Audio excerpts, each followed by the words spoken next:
JUI ने आईनी अदालत की बजाय आईनी बेंच की तजवीज दे दी। पीपल्स पार्टी और JUI का जरदारी हाउस में मशावरती इजलास तरमीम का मुजव्वजा मुसवदा पेश कर दिया।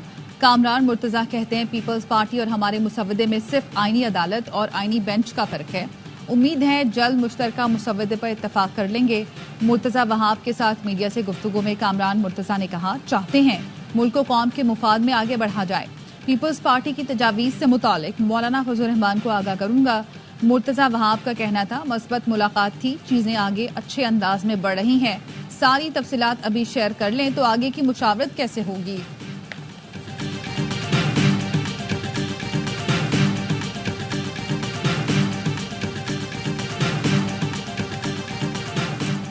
विफाकी आईनी अदालत का क़याम कायदे आज़म का ख्वाब था। सबसे पहले विफाकी आईनी अदालत की तजवीज़ कायदे आज़म ने पेश की थी। उन्होंने कहा था कोई भी सवाल जो आइन से पैदा हो उसे विफाकी अदालत में जाना चाहिए। चेयरमैन पीपल्स पार्टी बिलावल भुट्टो का ट्वीट लिखा, कायदे आज़म ने कहा था शहरी के हुकूक पर हमले का मामला विफाकी अदालत में जाने का हक हासिल होना चाहिए।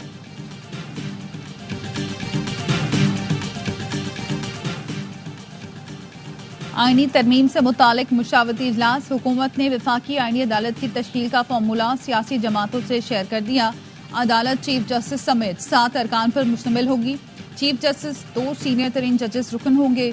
एक रिटायर्ड जज नई अदालत का चीफ जस्टिस नामजद करेगा। वजीर कानून, attorney general, Pakistan bar council का नुमाइंदा शामिल होगा। दोनों ऐवानों से हुकूमत और अपोजिशन से 2-2 अरकान लिए जाएंगे। सूबाई अदालतें चीफ जस्टिस, सूबाई वजीर कानून और बार कौंसिल नुमाइंदे पर मुश्तमिल होगी। विफाकी आईनी अदालत का फैसला किसी अदालत में चैलेंज नहीं हो सकेगा। पार्लियामेंट की खुसूसी कमेटी का इजलास 14 अक्टूबर को फिर होगा। खुसूसी कमेटी की ज़ेली कमेटी का इजलास कल तलब। हुकूमत और JUI ने ड्राफ्ट शेयर किया है। बात तभी होगी जब हम बानी PTI से मशवरा करेंगे। बैरिस्टर गौहर कहते हैं हमने आईनी अदालत से मुताल्लिक वाज़ेह किया है कि ये गलत है।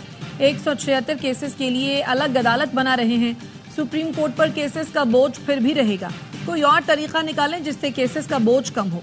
बैरिस्टर अली जफर ने कहा आईनी अदालत की एक शर्त है कि चीफ जस्टिस वजीर आजम तयनात करेंगे और बाकी जजेस को चीफ जस्टिस लगाएंगे।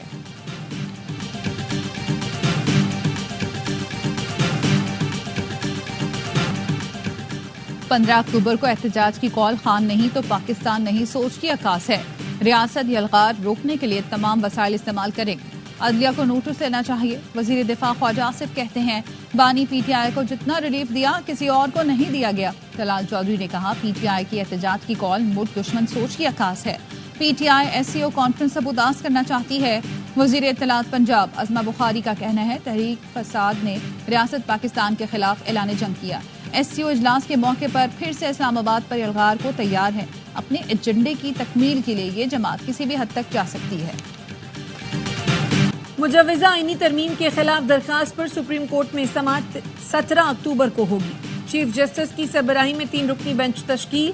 Justice Naeem Akhtar Afghan, justice Shahid Bilal Hasan bench में शामिल। आबिद जुबैरी ने मुजव्वजा आईनी तरमीम के खिलाफ आईनी दरखास्त दायर की थी। रजिस्ट्रार ऑफिस ने एडवोकेट आबिद जुबैरी को नोटिस जारी कर दिया।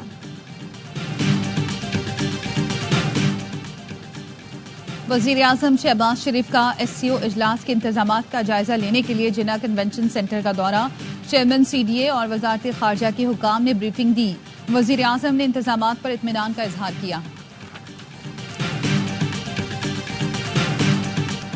PTI हमेशा वो काम करती है जो मुल्क दुश्मनी के मुतरादिफ हो। गवर्नर खैबर पख्तूनख्वा फैसल करीम कुंडी कहते हैं PTI ने SCO कॉन्फ्रेंस के दौरान एहतजाज का ऐलान किया है।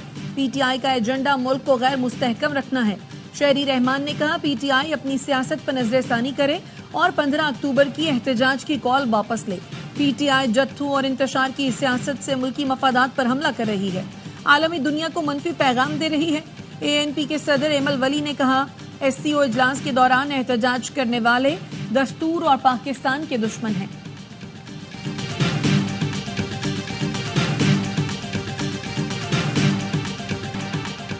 अली अमीन गंडापुर के गायब होने से कारकुनान की हौसला शिकनी हुई। क़यादत की तरफ से वाज़ेह पैगाम न होने के बाइस कारकुन गुमगू का शिकार होते हैं। क़यादत को वाज़ेह करना चाहिए था कि D चौक जाकर जलसा करना है या धरना देना है। अब कारकुन मायूस हैं। پی ٹی آئی کے رہنما عاطف خان کی ARY نیوز سے گفتگو، کہا اڈیالہ میں ملاقات کرنے والے باہر آ کر وہ باتیں کرتے ہیں جن کی ضرورت نہیں ہوتی۔ اس وقت پارٹی میں ہر کوئی دوسرے پر ڈبل گیم کا شک کر رہا ہے، اس میں کوئی شبہ نہیں کہ حکومت جلد چلی جائے گی۔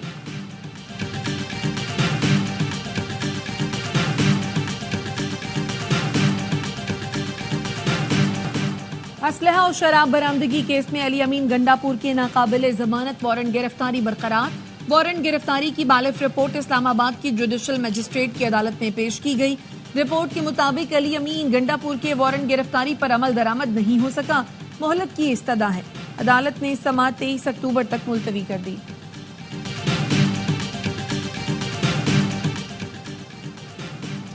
ATC اسلام آباد نے بانی PTI کی بہنوں علیمہ اور عظمیٰ خان کو جوڈیشل ریمانڈ پر جیل بھیج دیا۔ جسمانی ریمانڈ کی استدعا پر جج طاہر عباس صفرا نے تفتیشی افسر سے پوچھا، آپ ریمانڈ کیوں چاہتے ہیں؟ 8 دنوں میں کیا ریکوری کی؟ پروسیکیوٹر نے کہا سازش تک پہنچنے کے لیے ریمانڈ چاہیے۔ عدالت نے جسمانی ریمانڈ کی استدعا مسترد کر دی۔ جج نے پوچھا علیمہ بی بی آپ کیا چاہتی ہیں؟ جس پر علیمہ خانم نے کہا جج صاحب ہمیں صرف انصاف چاہیے۔ علیمہ اور عظمیٰ خان نے ضمانت کے لیے درخواست دائر کر دی۔ افغانستان شنگھائی تعاون تنظیم اجلاس میں شرکت نہیں کرے گا۔ سفارتی ذرائع کا کہنا ہے افغانستان کو SCO سیکریٹریٹ کی جانب سے دعوت نہیں دی گئی۔ پاکستان نے بطور SCO چیئر افغانستان کی شرکت میں رکاوٹیں نہیں ڈالی۔ افغانستان SCO کا رکن نہیں بلکہ آبزرور ہے جس کی رکنیت غیر فعال ہے۔ IMF کا پاکستان میں کرپشن کے خاتمے کے لیے اقدامات کا مطالبہ، نیب کو ختم کرنے کے بجائے مزید خود مختار اور مؤثر بنانے کی تجویز۔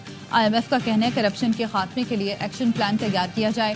نیب کو درست ڈیٹا فراہم نہیں کیا جاتا، سرکاری افسران کے اثاثوں کی معلومات تک رسائی آسان بنائی جائے، افسران کے غیر قانونی طریقے سے بڑھتے اثاثوں کو روکا جائے، سرکاری افسران کے اثاثے پبلک کرنے کے لیے FBR کو ڈیجیٹلائز کیا جائے، ارکان پارلیمنٹ کے اثاثے پبلک کرنے کے لیے قانون سازی کی جائے۔ کرپشن پاکستان میں اصلاحات کی کوششوں کو تباہ کر رہی ہے۔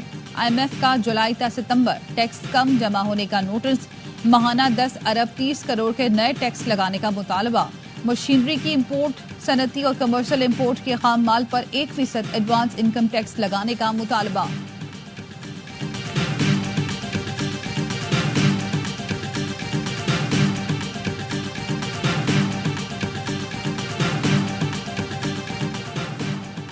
شکارپور پولیس کا کچے میں ٹارگیٹڈ آپریشن، سکھر کی مغوی خاندان کے 9 افراد کو بازیاب کرا لیا گیا۔ SSP شکارپور شاہزیب چاچڑ نے بتایا 3 ہفتے پہلے ناکوٹ تھانے کی حدود سے سکھر کی فیملی کو اغوا کیا گیا تھا۔ فیملی رشتے کے جھانسے میں آ کر شکارپور آئی تھی۔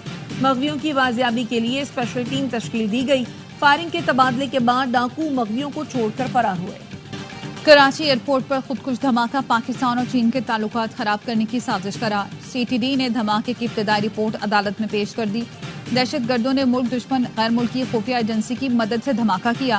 رپورٹ کے مطابق خودکش دھماکے کی ذمہ داری کالعدم بلوچستان لبریشن آرمی نے قبول کی۔ مقدمے میں قتل، اقدام قتل، دھماکہ خیز مواد، دہشت گردی سمیت دیگر دفعات شامل۔ کالعدم BLA کمانڈر بشیر احمد بلوچ اور عبد الرحمان کو نامزد کیا گیا۔ دھماکے میں 2 چینی شہری ہلاک، 1 چینی سمیت 13 افراد زخمی ہوئے تھے، 15 گاڑیاں بھی تباہ ہوئیں۔ کھرم میں 2 قبائل کے درمیان تصادم سے 11 افراد جاں بحق، 6 افراد زخمی۔ ڈپٹی کمشنر کا کہنا ہے مرنے والوں میں بچے اور خواتین بھی شامل ہیں۔ پولیس نے واقعے کی تحقیقات شروع کر دی۔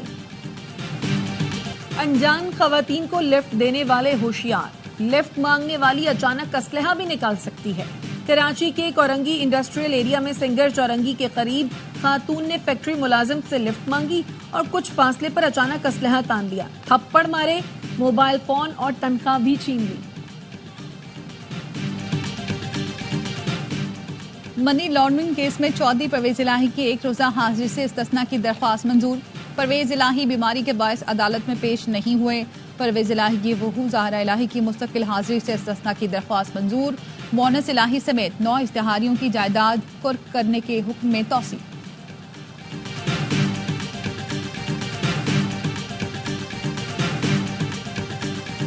وزیر اعلیٰ پنجاب نے جوبلی ٹاؤن میں انڈس اسپتال کے نیو ایمرجنسی بلاک کا افتتاح کر دیا۔ مریم نواز کا کہنا تھا پنجاب کے ہر اسپتال کو بہتر سے بہترین کرنا چاہتے ہیں۔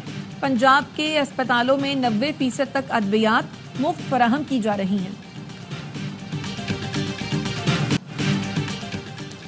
पाकिस्तान में सरमायाकारी के लिए कांग्रेस में पाकिस्तान कॉकस के चेयरमैन टॉम स्वॉजी मुतहरिक। कहा, पाकिस्तान में अमरीकी सरमायाकारी में इजाफे के लिए कोशा हूं। दौरे पाकिस्तान में साजगार सरमायाकार माहौल के लिए तजावीज़ दूंगा। टॉम स्वॉजी की ह्यूस्टन में पाकिस्तानी निजात डेमोक्रेट डॉक्टर आसिफ रियाज कबीर से गुफ्तगू। रुकने कांग्रेस टॉम स्वॉजी ने पाकिस्तान जिंदाबाद का नारा भी लगाया।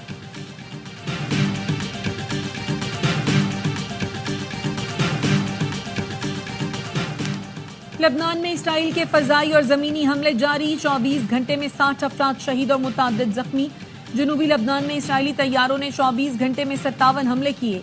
लबनानी हुकाम के मुताबिक इसराइली फोर्सेज ने फौजी मरकज को निशाना बनाया। 2 लबनानी फौजी जान से गए। लबनानी वजीर आजम ने वाक़े की शदीद मजम्मत करते हुए कहा, इसराइल ने फौजियों तक को नहीं बख्शा।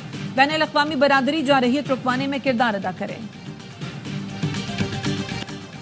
इसराइल के गजा पर हमलों में फिर तेजी। 24 घंटे में 56 फलस्तीनी शहीद। जबालिया में रिहायशी इमारत पर बमबारी, 22 फलस्तीनी जान से गए। डॉक्टर विदाउट बॉर्डर्स का कहना है, जबालिया पर इसराइली फोर्सेस के हालिया हमलों के बाद हजारों अफराद इलाके में महसूर हैं। वस्ती गजा में बमबारी में 3 अफराद शहीद। वस्ती अमरीका के मुल्क निकारागुआ ने इसराइल के साथ सिफारती ताल्लुकात खत्म कर दिए। स्पेन का बैनुल अक़वामी बरादरी से इसराइल को असलहे की फराहमी बंद करने का मुतालबा। अमरीका ने ईरान के तवानाई के शोबे में मजीद पाबंदियां आयद कर दी। अमरीकी वज़ीर ख़ारजा एंटोनी ब्लिंकन का कहना है, ईरान को इसराइल पर गैर मामूली हमले के बाद इक़दामात पर नताइज का सामना करना पड़ेगा। और इंग्लैंड के खिलाफ दूसरे टेस्ट में किसे खिलाएं, कैसी पिच बनाएं। नई सिलेक्शन कमेटी आज मुल्तान में मैनेजमेंट के साथ सर जोड़कर बैठेगी। कप्तान शान मसूद और हेड कोच जैसन गिलिस्पी मुशावरत के बाद स्क्वाड फाइनल करेंगे। पीसीबी ने जाहिद महमूद, नौमान अली और कामरान गुलाम को तलब कर लिया। ज़राए का बताना है, तीनों खिलाड़ियों के फिटनेस टेस्ट लिए जाएंगे। टीम में नया स्पिनर शामिल करने पर भी गौर। अबरार अहमद दूसरे टेस्ट नहीं खेल सके।